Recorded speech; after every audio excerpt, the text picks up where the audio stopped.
Welcome back to another episode of In the Garage Kit Reviews. And in this episode, the Sturmpanzer II Bison. This is its actual designation, the 15 centimeter SIG-33, which is the year the gun was manufactured. Auffahrgestell Panzerkampfwagen II, and SF stands for self-propelled. During the war, it was never called the Bison II or Sturmpanzer II by the Germans. It was actually known by this official designation in name, and it was only after the war that this came up as when model kits were being made and such that the Bison II name had stuck, and that's what we know it as today. So let's take a look at some of the features of this kit. It has an elevating gun. It has a very nice arc to it, very high arc. So this was actually turned out to be pretty good. It's a Brick Arms 76 millimeter barrel, which worked perfect. In combination with the round 1x1 brick, it adds the right amount of kind of taper and slope to make it about as close as it can get to the actual thing. As far as features go, so the antenna is adjustable, and of course you can rotate it if you so like. If you want it straight vertical and that, you can rotate it as such. So it's just, I saw enough pictures of it with it sloped back, so that's kind of how I have it, and that on the kit I think it looks better personally that way. So on the interior here of the compartment, there's space enough for two guys. So we'll just put happy hands in one of the spots here. You can put two guys, one on each side of the gun there, and pose them as you like. One thing I did here, which I think turned out really good, is I got the Brick Arms howitzer shells with the brass bottoms and then the black tops there. And I was able to get 5 of them in here. So on the lower part here, there's only 3 brass shell casings, so the bottom half is in there, fits those 3 slots. Now the real Bison II can actually carry about 9, maybe 10 shots or 10 rounds in it.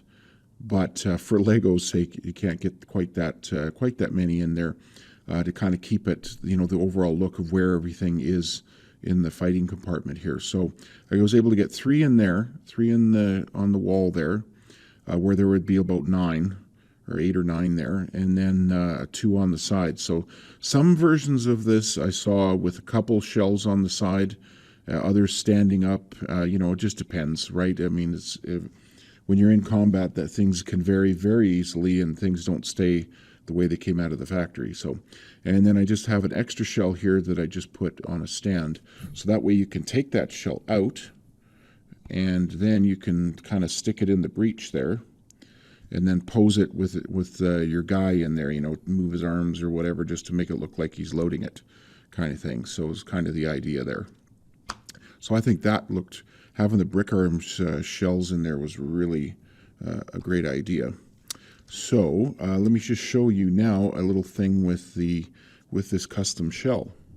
So the shell that was on the wall here, and let's just take a closer look at that.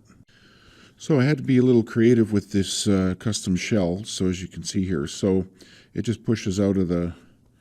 Now I used a 1x1 with a hollow end on it to fit this through. So here's what I did. So there's the brass shell casing on the bottom. And then, of course, you pull this off. Now, this is quite different. Now, I'm not going to pull this out now because I just got it in there. But this howitzer shell actually has an extension out the bottom. So what it is, I cut that off and I drilled into the center to actually put a post, or actually, sorry, a bar 3L, which is cut down in length to fit through. So I had to do a little bit of customizing there to get this in. Now, it doesn't matter to me. This is not for you Lego purists out there.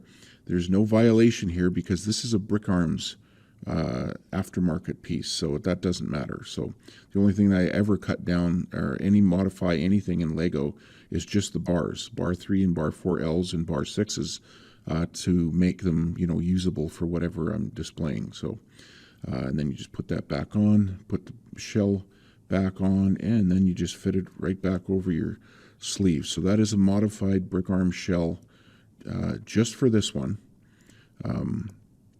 This is the only one shell that I did a special modification for. So it came out really good, and as you can see, it looks really cool on the vehicle.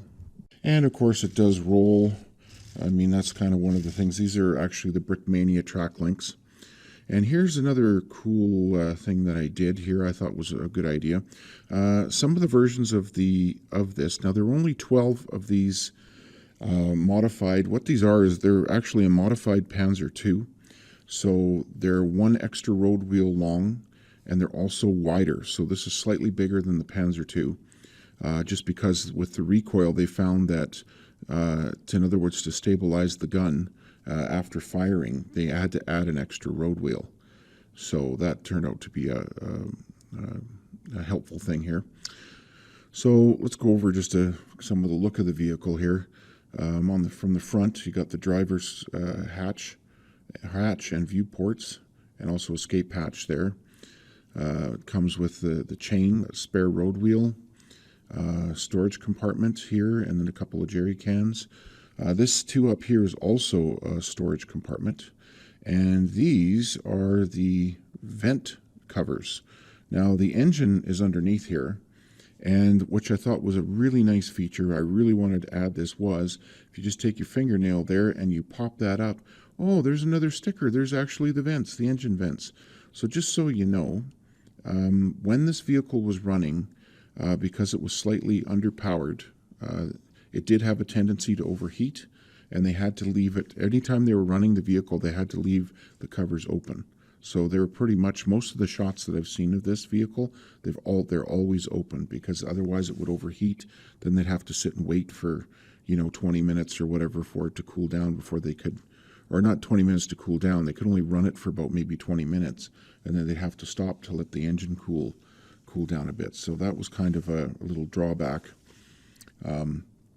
12 were sent to North Africa, and all were lost. I do have a picture here of one that was actually captured and sent back to a holding area, a British holding area, awaiting evaluation and transport back to England. So all of them were lost. It kind of reminds you of the Diana, right? The SDKF Z6/3 Diana, which was an anti-tank platform as well, but very high silhouette, where this one was a little better because it actually has, it's lower, definitely lower profile. And this is the SIG, the 15 centimeter SIG or SIG artillery piece, and that's what they did, is they mated this to a Panzer II chassis, a modified Panzer II chassis. So overall, this is a fantastic kit. Really love this. It's probably one of my favorite kits that I've ever done and that now. So I hope you enjoy it.